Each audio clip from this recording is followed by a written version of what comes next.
Thank you so much, Colin. And I think before we start, it was so moving to listen to Cecilia and to Elena. We should give them another big round of applause.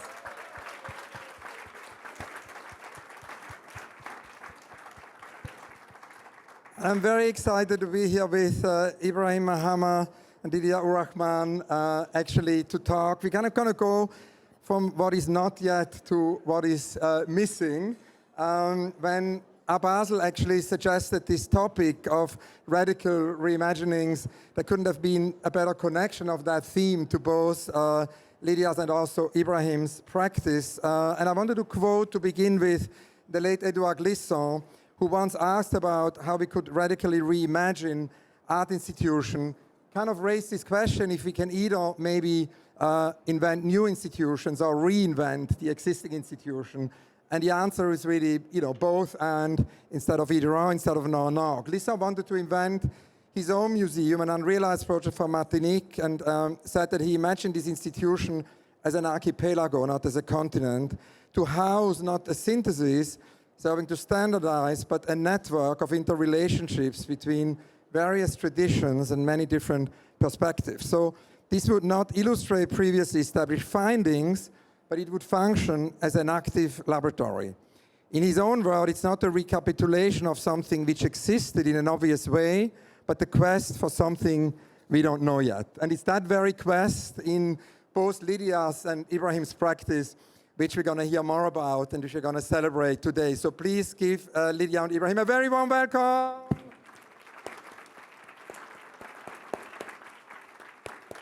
And also, again, a very happy birthday to Ibrahim. Happy birthday. I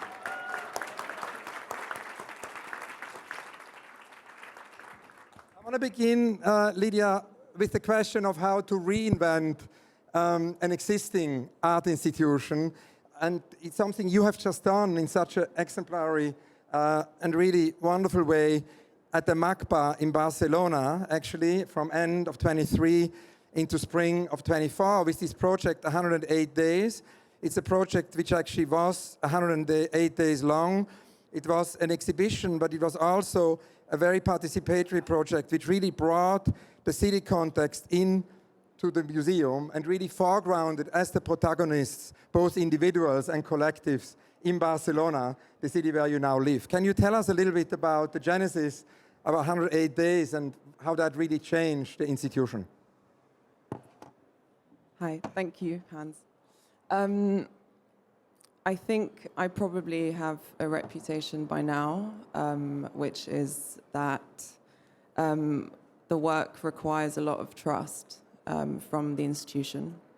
And I think, when HUI first invited me to do the show at MACBA, there was a long period of kind of rumination. And I kept thinking, I was like, what does this city need? I wanted to do something that felt like not only necessary, but kind of every time I entered the space, I just saw the walls kind of completely blown off. And then suddenly it occurred that the city had to come into the space, and how to do that was to basically invite members from the community, artists, activists, musicians, collectives who were all working and living locally to occupy the space one every single day. So, we had a kind of structure. People would come in the morning and then install, the activities would happen, and then we'd deinstall. But this went on for 108 days. So yeah, it was quite a marathon. And there were lots of questions, such as actually, how can the institutional structures that define contemporary societies be challenged, and how can vigilance and impositions also of bureaucracy be overturned? How did you do that in the context of that show? Yeah, I think when I talk about trust, it was really, there's so many kind of like safety protocols, of course, that exist within any kind of institutional space. But it really just took, everyone on the team and everyone who was kind of working together on the project to be like, okay, we're just going to have faith in this. And that actually allowed so much to happen, and so much joy was generated through just, this kind of one action or collective action of letting go, you know, and I think that's something that's really hard to kind of implement. But I think if we're talking about how to reimagine the museum, I think, you know, we're all doing it every day. And I think it's really about trusting what the work can be. Yeah. Thank you. And that leads us actually to another project which is more recent, which is the project you're doing with Sophia Almaria, who is also here. We should give an applause for Sophia Almaria. And you've collaborated with Sophia previously on exhibitions and have done this participatory installation with Sophia in Somerset House. And that is a project which actually has to do also with the idea of pausing, of resting, of maybe also doing nothing, which seems to be an important aspect also in relation to that whole question. Can you tell us a little bit about what's happening at Somerset House? And there is also a kind of an urban rumor, which I wanted to know more about these benches. So the project at Somerset House, we have two pieces. There's one that's called The Pits, which is basically like a black stage kind of drama room. The pits are bookable, so any member of the public can book and do an event there or a talk, a screening. But also we just wanted to kind of open a space in central London that could be used by artists to, you know, for grief. You know, I think a lot of the conversations Sophia and I have been working through are around, you know, the effects of the empire. And I think when we started collaborating together, we were like really questioning what is England to us? And so we kind of started pulling historical materials. The second part of the project are these 4 benches that are made from 4 lumps of stone from the Admiralty Arch, which links Trafalgar Square to Buckingham Palace. And this arch is a kind of ceremonial arch. It's borne witness to, you know, many, many ceremonies. And you know, the idea that this stone could be extracted from this arch and then to create these 4 benches that would sit indefinitely at Somerset House, which, yeah, as a place of rest. But, yeah, there's another part. Thank you. Another transformation of an institution is, of course, the project you did here in Basel, which I think would be interesting to talk about because many of you, I'm sure, have seen it. It's when Elena invited you to do this fabulous exhibition at the Kunsthalle. I mean, I kind of grew up in the 80s as a teenager in Switzerland with the Kunsthalle Basel, never missing a show. You know, Jean-Christophe Arman organized here. And I've seen the Kunsthalle Basel in many different ways, but I've never seen it exactly how it was when you did this exhibition there, where you actually took the entire contents of an apartment and brought it from Algiers, actually the 2,625 kilometers here to Basel. Can you tell us about what happened here and about what prompted you to move? Because you said in a conversation that it all sort of began with a mug your father brought you when you moved in an apartment with the words, "Home is where you are," that was a kind of an important moment. But there were lots of other sort of instigating moments, I suppose. It was COVID. And I had moved to Algiers 2 years before as a kind of way of me reconnecting with my home, the place I was born, but as an adult. So I was really trying to kind of carve a new relationship with this land that I love, that I also lost in a way. And so I moved into this apartment, and it's an ordeal to kind of find this place. And then the Herak started, which was kind of revolutionary movement during the time. So the 2 years that I was there was kind of like soundtracked, because the apartment is right in the center of Algiers, soundtracked by protest, by people really asking for change. And so when COVID happened, we had this very kind of extreme curfew. We had to all be in the house by 1. And eventually I left, and then I couldn't come back in. So this started to create a tension where I was like, what am I longing for? What is this home that I'm longing for? Is it the idea? Is it the place? Is it the objects? And this kind of impossibility of return, I guess, created this impulse to really interrogate, you know, what the meaning of home was through belongings that were not mine, because it was a fully furnished rented apartment. So it was kind of asking the objects to become the vehicle for that tension. Can you tell us about the title? It was Barzak, which has to do with relief also. Yeah, barzakh is the word in Arabic. It means limbo, actually. But it's not like a place of turmoil. It's kind of like somewhere that you wait and rest before you move on. And I think this is very common in, the experience of being in between, like the diaspora. I think we all kind of feel this having to make friends with the idea of maybe not returning, And barzakh, it kind of became a way for these objects to kind of linger for a moment before going home. So they kind of, Thank you so much, Lydia. A big round of applause.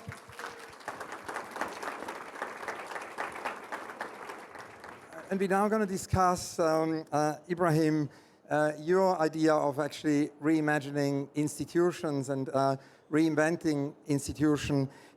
You have actually, ever since we know each other, we met about 10, 11 years ago in Accra when I came there for the first time, and you basically explained to me already then that for you, it's about, as Glissant said, inventing your own institution. In the meanwhile, there are 3 institutions you've invented. Can you tell us about how this began? Because the first institution is SCCA, the second one then Reclay Studio, and then Nkrumah Molini. And these are institutions where you basically develop the content. It's also a school, but you also are very involved in the architecture and the sustainability of all of that.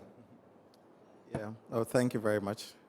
It's such a pleasure and an honor to be here. I guess a lot of the work that I do can be traced back to the university in Kumasi.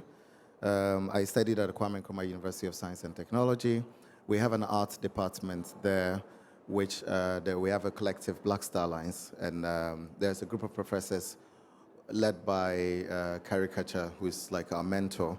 And when we were in school, the idea was to reimagine what art was. It wasn't so much about the making of art for the sake of art itself, but was thinking about deeper questions regarding what art really is. So one of the things that the department or the faculty proposed was to make a shift from looking at art from a state of commodity into a gift economy.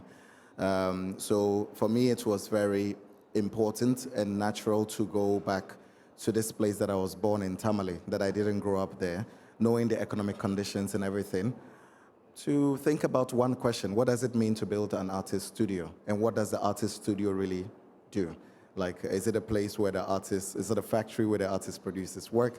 Or is the studio like a political ground which allows us to be able to excavate memory, failures, potentialities, and all these other things? So that is where all these institutions came from.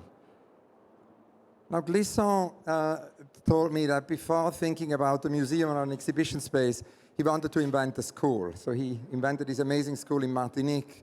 Chamoisa often says, it formed an entire generation. Creole was the main language there. And Glissant said, there is a necessity for our time to kind of come up with new models of education, and we should start with that. And I think the art world needs, if we reimagine institutions, needs many of such new schools, and you've done that very much from the beginning, as Glissant did.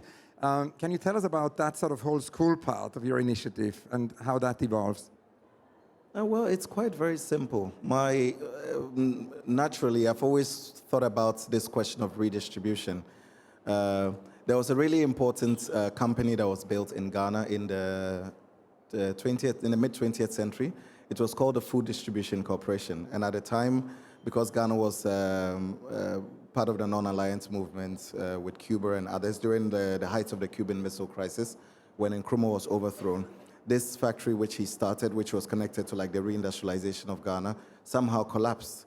And but again, our independence in 1957 was very much tied to like the workers' movement, the market women. So all these, when Nkrumah was put in jail by the British in the early 50s, and he was taken out. This was a market woman who agitated for his release and all that. So certainly, when it comes back like to the question of education, for me it's very important because I always think that there is an inherent labor which is within the objects that we collect as artists to work with. When I go to the market, for instance, to collect the jute bags, all those struggles are already inherent within it. So again, what does it mean for us to be able to use that as a point of inspiration to build new institutions? So whilst we are designing the architecture or building the space, the point is how do we invite people? Because our audience in the studio are mostly school kids and like young people from the community. So the question is that how do we involve them in the process of the making rather than producing an object and at the end of the day the object becomes something that is shown. We rather want them to be within that process to understand the archaeological work that we're doing within that, and collectively we can all do that together. You also said that a significant example is how you actually work with bricklayers to build institutions. So it's very much a school of makers.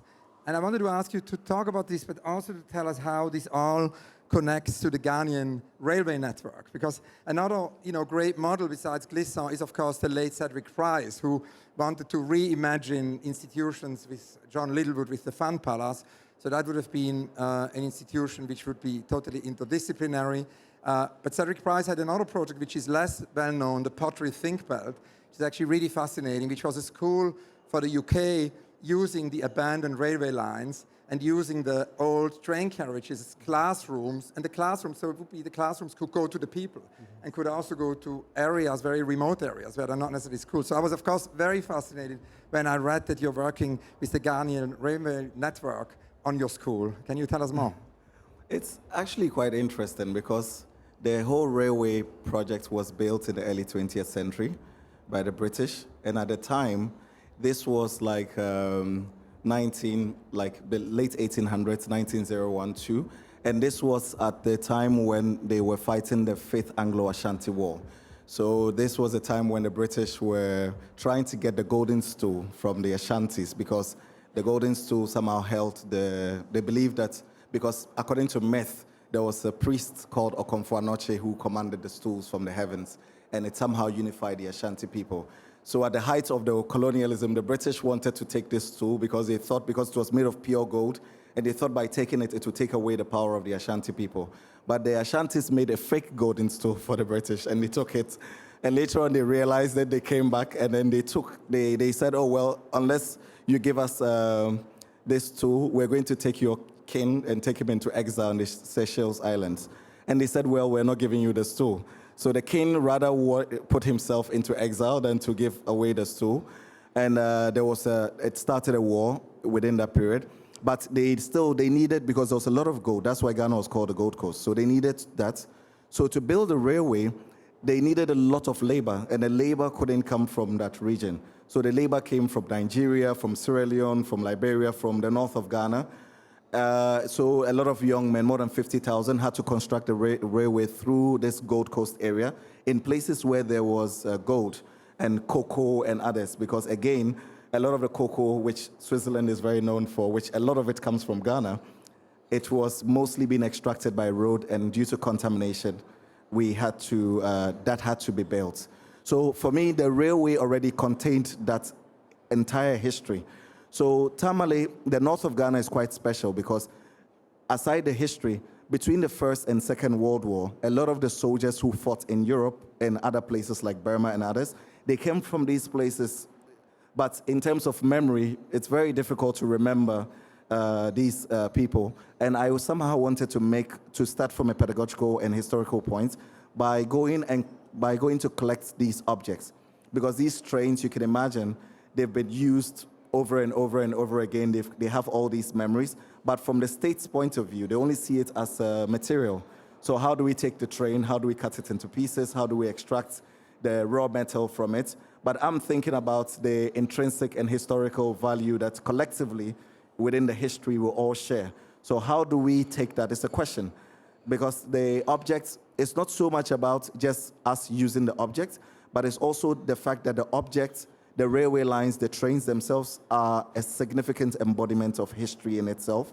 So if you build, let's say, a school built out of this system, re-excavating and rebuilding it, and it's going through like architecture and everything, the question is that what's the relationship between the rail line and the architecture, the ecosystem, the farms? How do we bring these historical points together? And very quickly, because we heard three great examples from Lydia about bringing exhibitions, bringing practice into exhibitions and making institutions into laboratories. You're about to do that with the Fondation Cartier very soon. Can you tell us what's going to happen?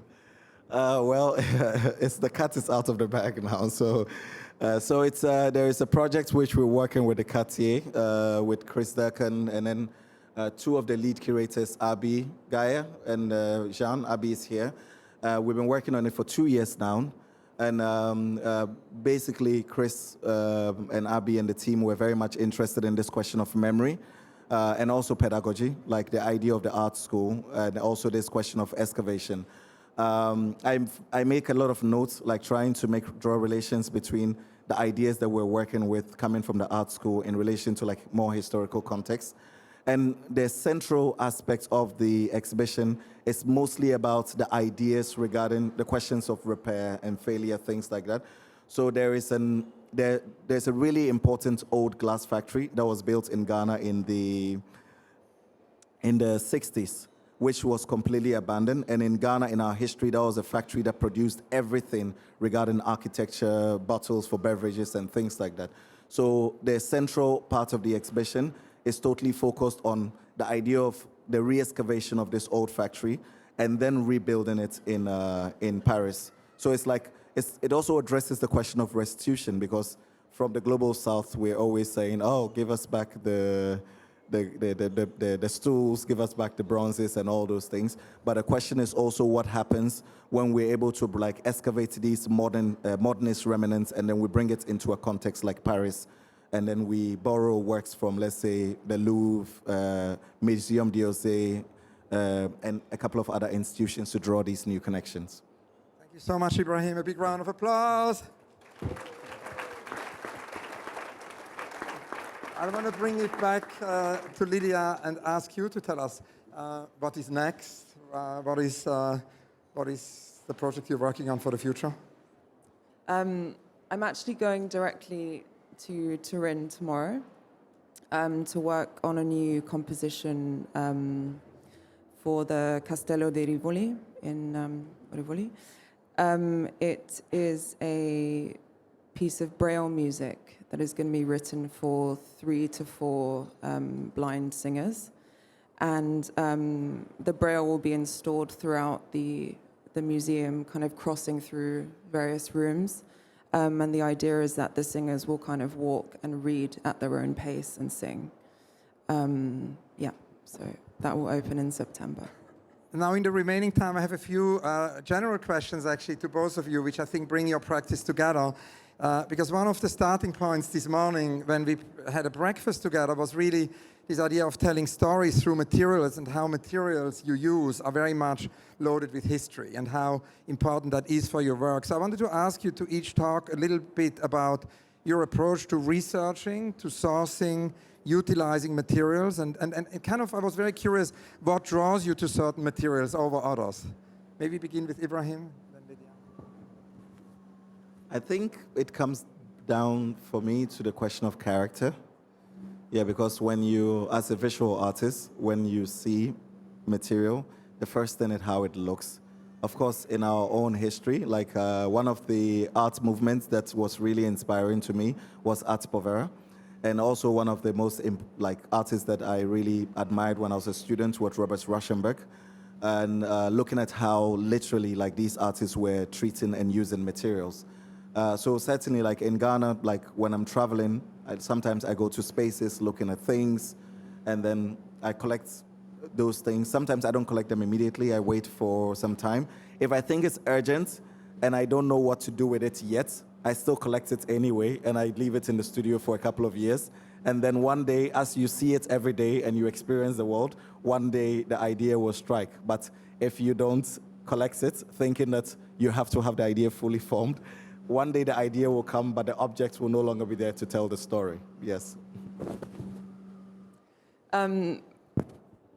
Yeah, I mean, that reminds me of a work that has been coming up on the screen with the gold tooth. So that was, it started with a gold chain that I bought in a market from this guy who had potentially stolen it from his mum to use the money to leave for Europe. And I bought the chain not knowing really what to do with it. I knew it was a kind of, it represented a very kind of urgent need and desire to leave. And it was also a very potent and very sensitive material. So I kind of kept that for a few years until a story that I had been reminded of my grandfather was kind of reiterated to me. And suddenly this story made sense with the chain. So I think sometimes materials are actually able to bridge histories that they're able to move across time and space. And I think when you have a kind of, an instinct to hold something, I think that's part of the research. No. Thank you so much. Another question which I was curious about is when Cedric Rice invented this school on the railway and was thinking about, a radical reimagining of what an institution can be. He said the biggest danger is that there is a fear of failure and that it's important to embrace that possibility of failure. So, and I think when we think about risk, we must also talk about failure. So I wanted to ask you to tell me how you relate to the notion of failure in the practice in terms of process, experiment, bringing work to fruition. Maybe we begin with Ibrahim. Well, failure is very important, particularly for artists. Now, we've always said that artists, it's one of the few fields that we do not aim to succeed. There's this realm of senselessness that we operate within, because art matters a lot to the world, but at the same time, if there wasn't art, it doesn't mean that humanity will cease to exist. But then the question is that will we truly live? Yeah, it's what art really provides or does for us in terms of allowing us to be able to think, reflect, things like that. And failure plays a very important role in it. It's a very political thing. I don't see it as an endpoint. I see it as a medium and as material.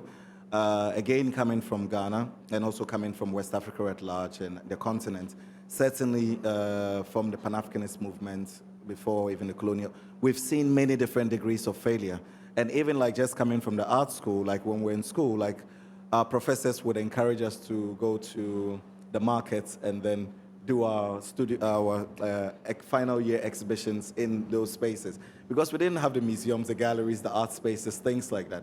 But again, because the market women are constantly learning from how they arrange their objects within the markets, some of them are occupying spaces illegally, and then the city metropolitan people come and then they have to pack their things and run and rearrange it. So constantly, each time you see them, there is a different way they interpret their practice or their profession. And for us, that was very important in art school, how we could take that, the question of the negative, the ground zero as a starting point, the same space that the failure occupies, in order to be able to rethink about ways in which we could produce as artists. Thank you so much, Lydia. Yeah, I mean, earlier we were asking what does failure mean? Because I think, we can always justify anything that we do as there's an optimism in failure, I think, especially for me. I think when I've faced, especially, systems of bureaucracy where they've said, no, you can't transport this item, I think, I've worked a lot with how to maybe break or bend the rules that are imposed. And I think for me, failure becomes a kind of impetus for resistance. And it really drives a lot of what I do, actually. I think failure is, it's a force for me. Impetus for resistance. That couldn't be a better conclusion. I have one very last question. I think we've got 2 minutes. with every panel, always end on the unrealized project. The great thing is by asking artists about unrealized projects, very often, they then get realized. So I wanted to ask you both to tell us maybe very briefly about a project which has been too big to be realized, too time intense to be realized. Many reasons why a project is unrealized. Unbuilt roads. We start with Ibrahim? Well, for me, it's the ultimate idea of the projects, the independent projects I'm working on, is to be able to open an independent art school in Ghana and mostly focusing on art education. It's a lifetime work, so certainly I do not dream of completing this work within the shortest possible time, but it's just the idea that there's a possibility to collaborate, to work with different people across the world, to be able to ask these fundamental questions that as artists we're preoccupied with. So I think that it will take a lifetime to realize. So thank you. Thank you. And Lydia? I should have prepared an answer for this one. What's an unrealized project? Yeah, I mean, I've always had this dream of starting a sort of artistic commune that could have multiple buildings or locations across the world that could host or house artists. It's actually something that me and Sophia also spoke a lot about. She kind of called it like a convent, I think something like that, yeah. Wonderful. This morning at breakfast, you told me about things that only artists can do. We heard a lot of wonderful examples. I think that's what we're here today to celebrate. Things only artists can do. A big round of applause for Lydia, for Ibrahim. Thank you all.